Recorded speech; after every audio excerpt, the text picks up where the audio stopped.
नमस्कार मंडळी, स्वागत आहे तुमचं आमच्या चॅनलमध्ये। आवाज महामुंबईचा, शोध बातमीचा, कौल मनाचा। चला तर मग आमचे चॅनल लाईक करा, शेअर करा आणि सबस्क्राइब करा। धन्यवाद। ज्ञानोबा तुकाराम गजर। आषाढी एकादशी निमित्त पुण्यात वारकऱ्यांचा अथांग सागर। आषाढी एकादशीच्या पवित्र मुहूर्तावर संपूर्ण पुणे नगरी भक्तीच्या रंगात न्हाऊन निघाली आहे। संत श्रेष्ठ ज्ञानेश्वर महाराज आणि जगद्गुरू संत तुकाराम महाराज यांच्या पालख्यांचे पुण्यात आगमन झाल्यापासूनच शहरात मंगलमय वातावरण तयार झाले होते। आज एकादशीच्या दिवशी नाना पेठेतील ऐतिहासिक भवानी चौक आणि परिसर वारकरी भक्तांच्या अथांग गर्दीने फुलून गेला आहे।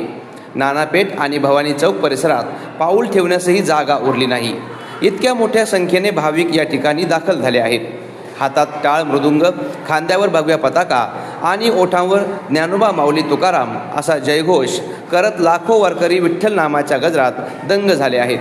अनेक ठिकाणी वारकऱ्यांचे लहान लहान दिंड्यांचे समूह रिंगण करून अभंग गाताना आणि फुगड्या खेळताना दिसत आहेत। या भक्तिमय वातावरणाने संपूर्ण परिसराचे चैतन्य वाढवले आहे।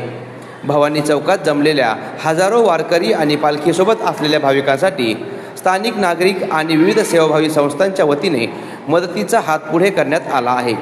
वारकऱ्यांसाठी फराळ, केळी, राजगिरा लाडू आणि पिण्याच्या पाण्याची ठिकठिकाणी चोख व्यवस्था करण्यात आली आहे।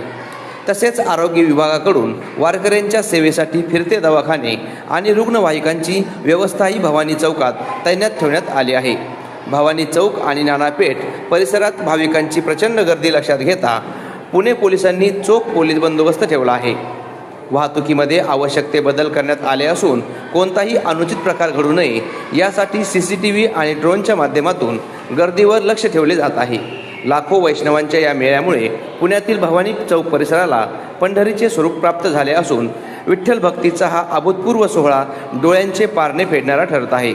आवाज महामुंबईचा चॅनलसाठी सुनील ढेबे, पोलादपूर।